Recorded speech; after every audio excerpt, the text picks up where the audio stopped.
Okay, so section 3.2, we're just going to learn a whole bunch of properties, and much of these properties are going to be a review of what we did in chapter 2. So, let's get started.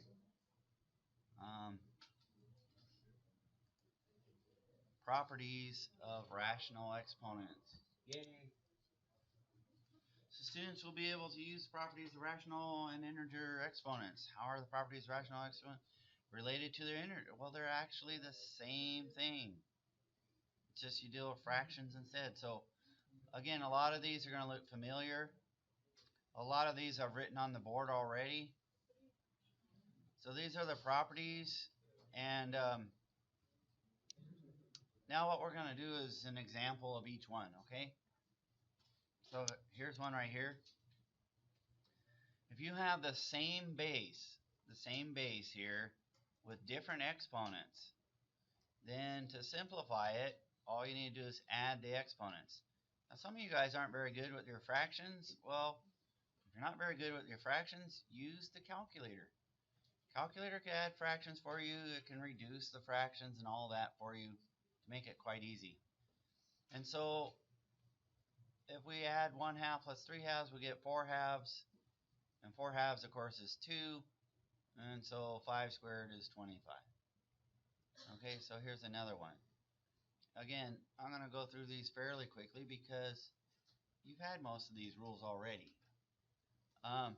Again, if you have a base raised to some exponent here, out here, then in that case we multiply the exponents. And one thing you should realize is that this rule is different from the one up here. Okay, and you might contrast the difference between these two. This is an exponent raised to an exponent, and these are just two bases, same base multiplied. So a lot of people get these rules mixed up. So in any event, all we have to do in this case, we have an exponent raised to another exponent. The rule here says to multiply. So if you take 5/2 and multiply by 2, that's what they're doing in this step. And then they didn't show it, and I'd kind of like to show it. The step right here, what happened right there? Well, you have 5/2 times 2. Ooh, that's a hideous color for you guys. We have 5/2 times 2. Okay. Well, in this case, the 2 cancels out. And so the 5 is what's left, and that's what they got right there. And I would say, as long as the number is not too big or too cumbersome to calculate, that you should go ahead and calculate it. So they went ahead and simplified it further and wrote this as 243. Okay. So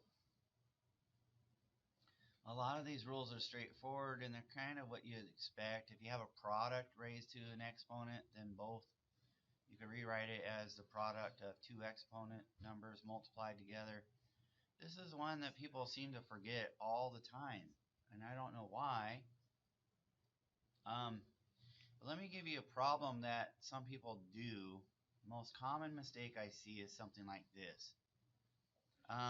You might have something like 1 over 2x to the minus 5. Okay. Well,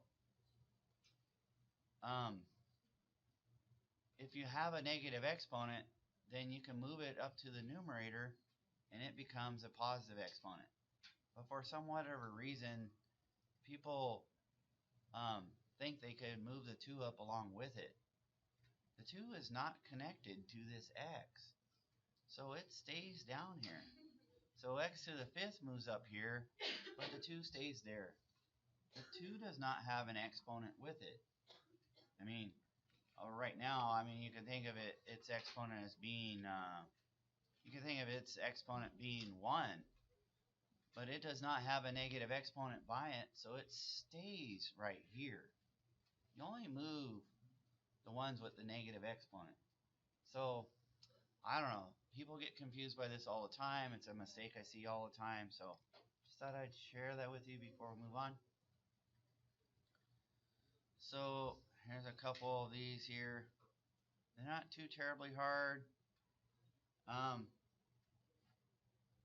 And what I want you to do now is, if you look at your study guide, there's several problems we can do by using these properties. So go ahead and go to your study guide, and on like the 3rd page or whatever, you have problems. And what I'd like you to do are the first 4 problems. Okay, the first 4. So I'm going to stop the show for now. Let's see. And pause. Okay, so now let's look at some properties of radicals. Yay.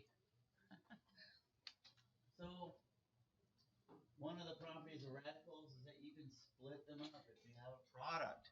If you have a product, you can split them up. Notice when you do split them up, they use the same index as the previous radical had. This index remains the same. Also, if you're dividing a quotient inside of a radical, you can split them up. Okay, so, and by the way, one thing you should realize is that you can go both directions. Sometimes you want to go this way to recombine them. Sometimes you have this and you want to go backwards. You can use these both directions. You see, you don't have to go one way or the other. So let's look at a couple examples here. I'll start off, whoops, that one. Okay, so if you notice, we have a product that looks like that. We could move backwards if we want. The other thing you can do is say, well, how can I cancel this cube root? Remember, exponents cancel roots if they're the same. So I could write this as 5 cubed, and I could write a cube root there. And this one I could write as 2 cubed, and it's a cube root. And again, if I recognize that, great, I can cancel off. The exponent cancels off the root. So this is 5 times exponent here, cancel off the root, 5 times 2 is equal to 10. Now, I just want to show you another way that we could have proceeded. We could have proceeded like this. We could have used, we got 2 separate ones. They have the same index. So if we wanted to, we could write this like this. 125 times 8. Now if we would have done that product, we would have gotten the cube root of 1,000. Okay. And then we could have said, well, how can we write this to cancel off that? And then we could have said, well, then we could write this one as a cube root of 10 cubed. And so then that would have canceled, and we would have gotten 10. You see, so sometimes there's multiple ways to do a problem, and you have to know the properties well enough so that you can see fairly quickly which path to go, because no one's going to tell you which path to go. Sometimes there's multiple paths, you know. Any questions on that example? Make sense? You can do it multiple ways sometimes. Okay, let's look at the second one. This one, well, it's looking a whole lot like we'll use this property right here somehow. And unlike the previous one, I don't see some simple ways to cancel off the 5th power here. So I'm thinking what I'll do is I'll use this property going this direction and see if that helps me somehow. So according to this property, I could recombine this into one radicand,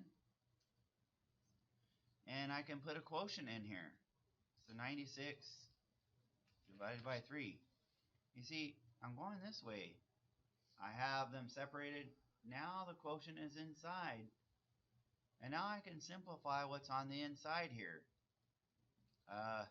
I think this is equal to what? 96 divided by 3 should be the 5th root of 32. You see? Cancel off. Well, now I'm thinking, hey, I know a number that I could rewrite this. Remember, an exponent will cancel the 5th root. If I could write this as something to the 5th power, I can cancel that off. And hopefully there's one that's really obvious here. If we rewrite this as 2, this is 2 times 2 times 2 times 2, which gives me 16, and then one more 2 gives me 32. So I could write this as the 5th root of 2 to the 5th power. And now these cancel off, so this whole thing is equal to 2. Well, imagine that. Okay, so if you look at your study guide now, what you can do now is numbers 5, 6, 7, 8, 9, and 10. Oh, hold up on number. That's a square root. That's a regular square root. So you can do 5 through 10 now. Okay, so once again, I'm going to stop the video. You guys ready? Okay, number 10. I want to show you the basic idea here. Way back when we were in chapter 2, I want to show you a problem that we would have had. So, back in chapter 2, we would have had problems like this. We would have maybe had 3 over the square root of 2. Remember at that time, we said it was bad manners to have a radical in the denominator. And so what we did was a trick. We did what's called, we rationalized the denominator. And typically what we did is we did this step here. We multiplied by square root 2 times the square root 2 up here. And when you do that, you get a perfect square down here. Because in the denominator, you'd have square root of 2 times 2. Up here, you'd have 3 square root 2. And take a look what happens. You then have the square root of 2 squared. And we've learned in this section that a square cancels out its square root. So then this would cancel. And so we'd be left with 3 square root 2 over 2. Now, many of us at some point can eventually go from this step to this step in one step. Okay? And I hope you'll get to that someday. But if your understanding is incomplete and you're a little bit fragile, just go step by step. Well, what do we do if we have 3 over the cube root of 2? Oh, so now what? Well, this trick doesn't quite work. You can't just multiply by a cube root of 2 here and a cube root of 2 here. Why? Well, in this case, the result would be a cube root of 4 down here. And what we had before was a perfect square. You see right there? So it canceled off. This is not a perfect cube. So if I modify the trick just a little bit, I can make it a perfect cube. The idea, what do you multiply 2 by to make it a perfect cube? Not 3. That would make it 6. What? Oh yeah, if I multiply, you see, that's the trick. If you see the trick that Noel just said, then you got the idea here. You multiply by 4 here. Why? Because when you multiply by 4, what do you get now? The product of 2 times 4 is 8. And that's a perfect cube. You see? So you have to think a little bit on these types of problems. When you rationalize a cube, you have to find a number to multiply to make it a perfect cube. And so now you'd have up in the numerator, you'd have 3 times the cube root of 4. And now the cube root of 8 is 2. And up here in the numerator, you'd have 3 times the cube root of 4. that being said, what I'd like you to do now is to do number 10. And this is where we're going to stop. Instead of this one, instead of having a cube root, you have a fourth root. So you have 4.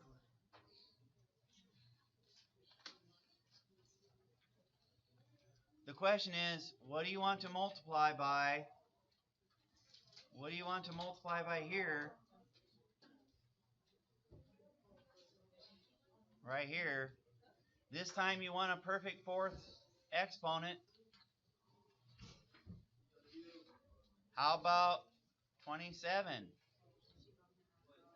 Yeah, because that's 3 cubed. That's an extra 3.